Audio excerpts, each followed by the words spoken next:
Elden Ring Shadow the Erdtree had some insanely difficult bosses, and today we're going to be ranking them. For the first boss on our list, it's going to be the Divine Beast Dancing Avatar, because he can wield all three elements with absolute ease. The Dancing Lion starts out without using any elements at the start of the fight, and just by blowing some nice air on you to cool you off from all the anger you've been feeling by going through the area. He then proceeds to jump at you like a ravaged dog, trying to eat you like you were a toddler wandering into the pitbull den. Once you've done about 30% of his health as damage, he starts using the elements. His first form he chooses is lightning. He proceeds to summon in thunderbolts from the sky and cast sunlight spear into your face, throwing you against the wall. But for me, the hardest part of this phase was just simply the camera angle, as I let him pin me against the wall and I couldn't even tell what was happening anymore. I was literally inside of him. It was quite the view. Once the lion realizes that the lightning phase no longer working, he likes to go into his ice phase to cool off and show you his new Horror Frost Stomp that hasn't been nerfed yet, as he proceeds to stomp you into the ground, freezing you right in your place. After a long day at work of killing Tarnished all day, the dancing lion gets hungry and decides to chow down on you.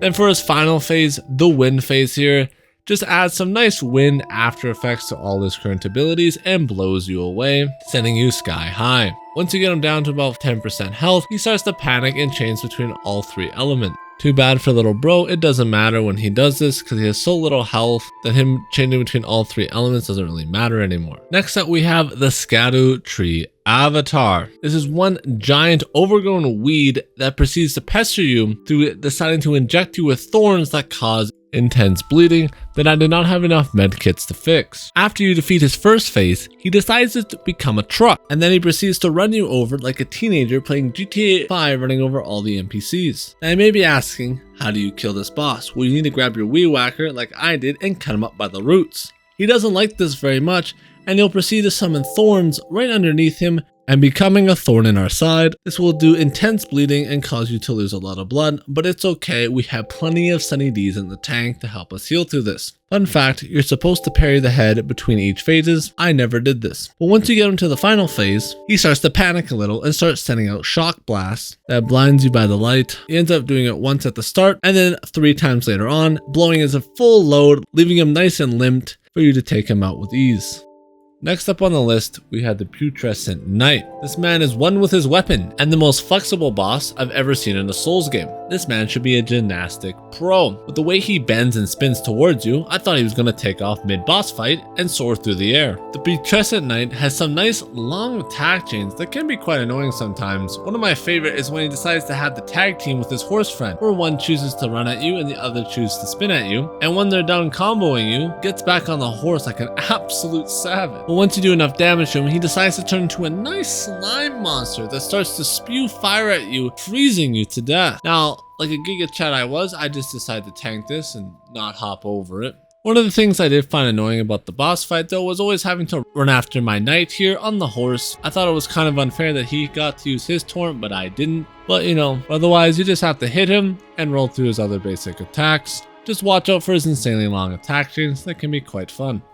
Next up we have Midra, the Lord of Frenzy Flame, and probably one of my favorite boss fights in the entire game. The boss fight starts off with you committing a hate crime against an elderly old man. Once the old man realizes you won't take pity on him, he decides to have the best glow up I've ever seen by ripping the sword out of his body, letting the madness flow freely and completely ready to decimate you while losing his humanity. Once the fight truly begins, he likes to use a mixture of Frenzy Flame abilities, mixed in with his great sword attacks, and some have some nice delays to them. But nothing that this boss does in his first phase feel very cheesy or unfair in any way. Then once you get him to about 70% HP, he blows his load on you, letting the madness flow all over the arena. With his new power-up, all his attacks are now imbued with frenzy flames, giving a nice after effects to many of his attacks and creating some bigger AoEs. He also has the Jesus beam that completely one-shot me. And unlike the first phase, the second phase is where the madness can truly start to become an issue. This boss really did make me go mad with joy. Next up we have Commander Gaius. Can we just take a moment to talk about how the first attack has the highest hit rate out of any move I feel like in the entire game? You can see it coming, you know it's there, and yet it just hits you every time. After the first move with aimbot, he generally just becomes a simple hog. Then he starts to partake in gravity magic. If Radon is the master, this man is his student. The addition to gravity magic was cool and all, but this man is only even on this list for one move, and that is this one-shot move that he just busts out of nowhere, and it was the only thing killing me in this boss fight. If it wasn't for this one move, I would have first-timed this boss, but it kept stun-locking me into infinity and beyond, and no matter what I did, my brain cannot comprehend how to dodge it, and I died at least 7 times to this man just from one move. To me, it felt like Milena's waterfall dance, just less cracked out of its mind. Next up, we have Mesmer the Impaler, the man who I thought was going to be the final boss of the DLC. Overall, I thought this boss fight was really cool and cinematic. Been playing Elden Ring all day? Hungry? Don't worry, Mesmer's got your back. He likes to fry them tarnished extra well done. Let me tell you, I taste delicious. But the difficulty lies in his very high damage, his low punish windows, along with the fact that he has some really nasty delays. And his combos never seem to end. It's like playing Russian roulette. Will this one finally be the last attack? Oh no, he's got one more in the tank. Who would have thought? Once you finally push this man to his limit, he couldn't handle what he was seeing and decides to take out his eye and crush it. He then proceeds to become the Serpent God. This man makes Voldemort look like a basic bitch as he proceeds to ride serpents right through your asshole and completely obliterate you. The hardest move by far in Mesmer's second phase is the one where he summons like 6 or 7 serpents and they all ride inside of you. This move is pretty punishing because you don't have any chance to heal during it, so it can one-shot you, which it did many times to me, but it was no Milena's waterfall dance, so it wasn't too hard to get past. My biggest question is, why couldn't I use the Serpent Hunter against Mesmer in his second phase? He also kind of is a giant snake. It would make a lot of sense, right? Next up, we have Bale the Dread, and man, did he live up to that name. I've never been a fan of beating up disabled people until now. To me, this is where the game really spikes in difficulty for these last 4 bosses. They really push you to your limits and make you question, why am I even still playing this game anymore? Is it to have fun, or do I just enjoy suffering? Bale puts you through the ringer, as he has a very chunky health bar, and his moves can do quite considerable damage. But he's not too bad in his first phase. His one breath attack, where he blows fire at the ground, is pretty easy to dodge. All you have to do is just jump out of it. And then for the rest of his moves in his first phase, you just have to hug his anus, and you'll generally be good. That's until we get to the second phase. This is where the fun really begins. When he decides to go Super Saiyan, he turns from non-able into very able as he turns you into the disabled one here. He grows a full set of wings and he proceeds to fly over you like an AC-130, gunning your ass down. You guys remember Midra?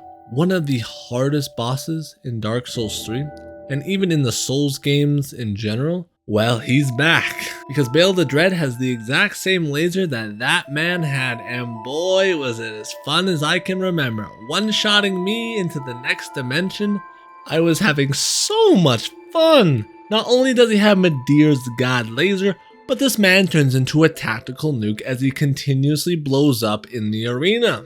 Overall, you just have to dodge his Midra's god beam and his little tactical nukes and you'll be fine. I know. Pretty easy. But if you are struggling on Bale the Dread, just summon Egon. You'll pretty much first try him. And he's one of the best NPCs FromSoft has ever done. One hit! Just hit him! Just heal! Oh my god! What is happening? Oh my god! Next up we have Rana, the Twin Moon Knight. Now for me, this was my first boss I fought in the DLC. I must say, I thought Miyazaki was gonna ease you into the DLC, you know, maybe use some lube or something before he absolutely starts fucking me with the level of difficulty Rana was. This boss took me like 17 or 18 tries and it was absolute brutality. Her attack chains never feel like they end. You get a chance to hit her once or maybe twice, before she starts revving up her engine again and going in for another 10-hit combo, and you're just left speechless to like, when is it my turn to attack? Oh wait, it's when they release the next Elden Ring DLC. God damn, she was brutal. But when you face her into that second phase and you see her swords glowing red and blue, it's like this bitch snorted a line of crack cocaine. She's coming at you like a feral dog because her moves do not stop. Her damage is out of this world. She toe shots you in these combos. What can you do? She's a relentless killing machine. When she starts to panic, she'll start dropping in moons, blowing up the arena. But luckily, it's not too bad. Just gotta roll through it. I will say, however, she did not feel cheesy like Milena did in any way. And when you finally beat her, you feel like you truly mastered the fight. Now for me, without a doubt, the second hardest boss in the entire DLC was fighting the cult of Mika. In this fight, she summoned 5 of her very loyal followers to absolutely curve stomp you. The first opponent you will be fighting is Freya. She's a nice lady with a big sword. You gotta kill her as fast as possible before her friend, Horsent, appears out of the blue. He's like a feral little dog that runs at you with 2 swords. And when Horsent catches you, he's gonna chow down on your ass like it's a 5-star buffet, and there will be nothing left of you. This man can one-shot you with absolute ease. Now let's talk about our third contender, More. He's a soft little marshmallow who just has a shield. He seems like a cuddly folk that you just want to hug. You don't want to kill him. That's until he starts throwing humongous rot pots at you that instantly rot you and just eat away at your flasks. Like Kobe Bryant draining 3-pointers, he's just chucking them across half court. Boom, hit ya, boom, hit ya. And then our fourth contender is Dry Leaf Dane. He is the bane of my existence, and he was the sole reason why this fight was so difficult for me. But even at a distance, he would throw boomerangs at you that would just continuously chunk you over and over again. And he was Mikola's #1 fanatic. With how relentless this guy pursues you throughout the boss fight, you would think he's in love with him.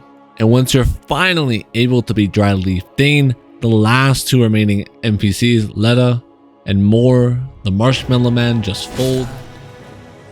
Oh, that's so sad. It just becomes cleanup duty at that point. But I will say Letta's drip, immaculate. I am rocking that shit 100%. It's a shame she had to die though.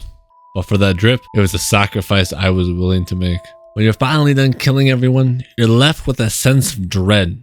Was it worth it to kill all my friends that I had met along the way? And then I thought to myself, for America's feet, hell yeah. And the #1 spot goes to Promise Consort Radon. When I started playing Elden Ring, I thought I was the main character. But when I met this guy, I've never been so wrong in my whole life. The sad part is he just had reverse plot armor. This man was nerfed, resurrected, and then nerfed again, not once, but twice. If I had to bet my life on either first timing Radon or fighting a bear in the woods, I would put my money on the bear. Cause this motherfucker, he's just built different, man. His first phase is not too bad. Phase Radon on my second attempt. Oh god, he's ascending into the heavens. The mental damage from seeing the second phase, I was then stuck on the first phase for like another 10 attempts before I finally cracked it open. First phase doesn't have any cheesy attack, just like the Twin Moon Knight. They both wield 2 swords and they are hyper aggressive. So I thought I was ready for this. He had a nice double slash. He had a vacuum cleaner move where he would just try and suck the soul out of you. Luckily, if he did pull you in, you could just hop out of it like a little bunny rabbit. Or the move where he flies up in the air and bats 5 meteorites at you, hitting a nice grand slam on your ass. But when you finally get him to that second phase, it is the next coming of Jesus Christ. The first thing you see when you phase Radon is Mikola walking through his own fog gate, and you're immediately distracted by the quality of his feet. Can we just take a moment to ask, what is Miyazaki's deal with feet in this DLC? I mean, just look at all of them. This man's got a kink or something. After Mikola gets on Radon like a pony, Radon is powered up with his love beams and basically turns the boss fight into one giant flashbang where I'm questioning if I'm even seeing the boss or is it just a hallucination from my eyes going numb from all the light exposure. While you're fighting the consort of Mika, Mika tries to go James Charles on your ass and convert you to the cult. There was few moves that I thought were a tier above the rest, and one of them being the downward slash, falls from the heavens. Not once, not twice, like 3 or 4 or 5, I don't even know, I've lost count at this point, as he's ramming me into the ground, turning me into a pancake. I never understood when to dodge this. I was coin flipping. Which move was he going to do after he was done turning me into roadkill? The one where he starts an attack chain combo, or option B where he rips the swords out of the ground and hits you with a massive barrage of lights. And if you dodge wrong, it hits you and your health bar goes bye-bye. The other move that I thought was insanely strong was one where he would hit you immediately fast, his right and then left sword, and a lot of the time it would double hit you, taking away like 80 to 90% of your health. This was another big game ender for me, because if the chip damage from all the little holy beams he's sending out and his phantom clones chipping away at your health, if this move ever hits you after you were chipped down a little bit, it would just one-shot you. Those two moves were 80+% of my deaths in the second phase. Hands down, those two moves were murdering me. And the latest nerf actually addressed both of these moves. So I don't know how hard Radahn will be now, since they have nerfed both of those moves. Maybe he's quite a bit easier. Maybe Milena might even be harder than he is now. I highly doubt that, because this man is just, he's taken more steroids than Dwayne "The Rock" Johnson over here. He is juiced up the ass. Like, I highly doubt those nerfs will make him easier than Milena. I think he will go down as the hardest boss in Souls history. Unless Miyazaki snorts a line of crack cocaine and he said Radahn was not enough. I got one more in me.